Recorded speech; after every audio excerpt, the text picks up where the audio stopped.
नमस्कार दोस्तों, मैं हूं आपका दोस्त अंकित और आज एक और रियलिस्टिक ड्राइंग ट्यूटोरियल के बारे में बात करेंगे जिसमें शेडिंग के बारे में बात करेंगे बेसिकली। तो यहाँ पे देखो रेफरेंस इमेज ले लिया है सुपरमैन का, और जैसे कि ये रिक्वेस्टेड था, काफ़ी दिनों से रिक्वेस्टेड था, तो आज इसको हम फिनिश करेंगे। चारकोल और ग्रेफाइट दोनों को यूज़ करने वाले हैं। स्टार्ट मैंने कर दिया है आइज़ के थ्रू, और आइज़ के अंदर के जो डार्क एरियाज़ हैं उसको मैं डायरेक्टली चारकोल पेंसिल यूज़ करके कर रहा हूँ। और मैंने अभी बेसिकली एक शुरुआत में, अगर आप लोगों ने देखा होगा तो मैंने एक शॉर्ट्स की सीरीज़ भी शुरू की है जो कि आर्ट ट्यूटोरियल पे बेस्ड है।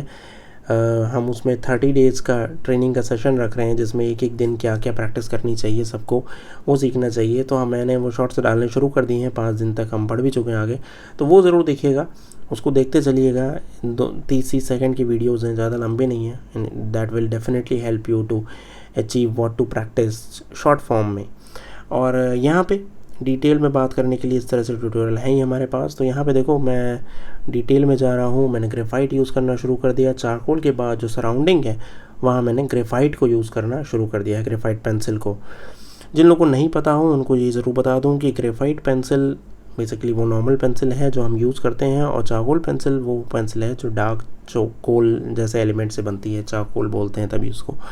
और उसके बाद हम जब इसको स्मज करते हुए चलते हैं तो पूरा का पूरा चीज़ें स्मज होने लगती हैं एक साथ। और ये पेपर जो है वो स्मूथ पेपर है, तो हमें बहुत तसल्ली के साथ काम करने की ज़रूरत है। अगर यही रफ़ पेपर होता तो हम बहुत जल्दी रिजल्ट्स भी ला सकते थे, लेकिन जैसे कि स्मूथ पेपर पे रिजल्ट आने में बहुत टाइम लगता है, रियलिज़म हाइपर रियलिज़म अचीव करने में, और बहुत अच्छे से होता भी है। इसीलिए ये बहुत पॉपुलर पेजेस हैं। ये स्ट्रैथमोर का 300 सीरीज़ का पेपर है। और अब मैंने शुरुआत कर दी है हाइलाइट्स को ड्रॉ करने की। हाइलाइट्स में देखो यहाँ पे मैंने इस तरीके के नीडल इरेजर को यूज़ करके कुछ हाइलाइट्स आँख के अंदर क्रिएट किया है। और उसके बाद ये जो थिन वाला ब्रश है ना, ये बहुत हेल्पफुल होता है, क्योंकि ये जो है डेप्थ क्रिएट करने में, और स्मॉल रिंकल्स हो या आइज़ के अपर आईलिड और लोअर आईलिड के बीच का, या आईब्रोज में, वहाँ पे बहुत ज़्यादा मदद करता है। जहाँ पे बड़ा वाला ब्रश जो है वो काम ना करे, वहाँ पे छोटे वाले ब्रश से हम मदद ले लेते हैं। फिर फर्दर अब मैं जब डार्क कर रहा हूँ, तो जब मैंने बेसिकली आपने देखा यहाँ पे मैंने ग्रेफाइट भी यूज़ किया था। तो अगर कई बार ऐसा भी होता है ग्रेफाइट आप यूज़ कर देते हो लेकिन आपको लगता है कि यहाँ और डार्क किया सकता है और चारकोल यूज़ करनी है, तो उसका भी एक तरीका है कि आप थोड़े से वहाँ पर रफ़ करने की कोशिश करो, इरेज़र यूज़ करो, या फिर थोड़ा सा आप उसको स्मच करके ताकि और डल कर सको उसको, उसके बाद आप चारकोल यूज़ कर सकते हो। लेकिन बेस्ट तो यही है कि आप पहले चारकोल यूज़ करो फिर ग्रेफाइट यूज़ करो।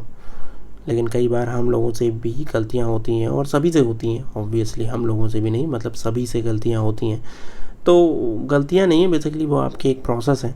तो अब देखो दूसरी वाली आई को भी उसी तरीके से मैंने ड्रॉ करना यहाँ शुरू किया। तो थोड़ी सी आउटलाइंस मैंने ऑलरेडी ड्रॉ कर रखी हैं, जैसे मैंने आपको बताया ये शेडिंग ट्यूटोरियल है, आउटलाइन ड्राइंग ट्यूटोरियल नहीं है। यहाँ हम केवल और केवल शेडिंग के बारे में बात कर रहे हैं। और देखो यहाँ पे देखो किस तरीके से कर रहा हूँ मैं। आप मेरी स्किल शेयर क्लास को भी ज्वाइन कर सकते हो फ्रेंड्स, आपको बताना था। बहुत सारे स्टूडेंट्स अभी उसमें हो चुके हैं ऑलरेडी इनरोल्ड, और आप नीचे डिस्क्रिप्शन बॉक्स में उसको ज्वाइन कर सकते हो। उससे अच्छा ऑप्शन मुझे नहीं लगता डिटेल में आर्ट सीखने के लिए कुछ है इस समय, तो वहाँ से सीख सकते हो। बहुत सारे आर्टिस्ट से सीख सकते हो, केवल मैं ही नहीं, वहाँ बहुत सारे आर्टिस्ट हैं। अब आते हैं ट्यूटोरियल में वापस। और देखो अभी आइज़ को जब हम फिनिश किए तो एक लेफ्ट आई और राइट आई, देखो डिफरेंस देखो।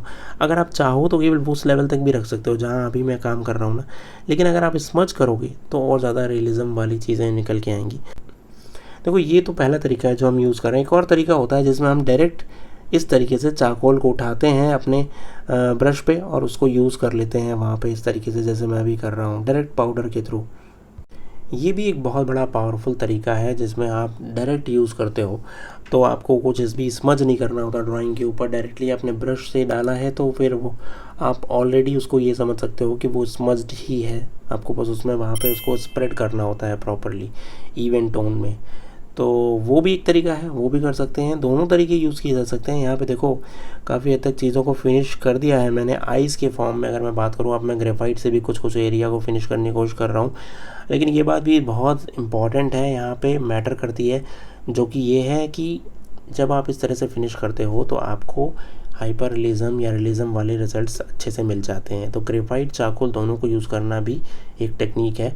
और यहाँ पे आप देखो यही वाला जो मोनो इरेज़र है वो मैं यूज़ कर रहा हूँ, और मोनो इरेज़र के थ्रू मैं चीज़ों को थोड़ा सा हाईलाइट क्रिएट कर रहा हूँ, कुछ जगहों पे हेयर वगैरह को भी ड्रॉ कर रहा हूँ। उम्मीद करता हूँ ये ट्यूटोरियल अभी तक यहाँ तक जहाँ तक किया है वो आपको समझ में आया होगा। अभी इसको यहीं पे रखते हैं, ताकि कोशिश कर रहा हूँ कि ट्यूटोरियल को थोड़ा शॉर्ट करके आपको बेहतर ढंग से चीज़ों को समझाने की। तो अभी ये ट्यूटोरियल यहीं पर रखने की कोशिश करता हूँ, और नेक्स्ट ट्यूटोरियल में बात करेंगे इसी तरह से नोज़ के बारे में, लिप्स के बारे में, और इसको पूरा फिनिश करेंगे। तो उम्मीद करता हूँ कि आपको पसंद आया होगा। Thank you so much, love you all. Please इस चैनल को सब्सक्राइब जरूर कीजिएगा अगर अभी तक आपने नहीं किया है। Thank you so much, bye.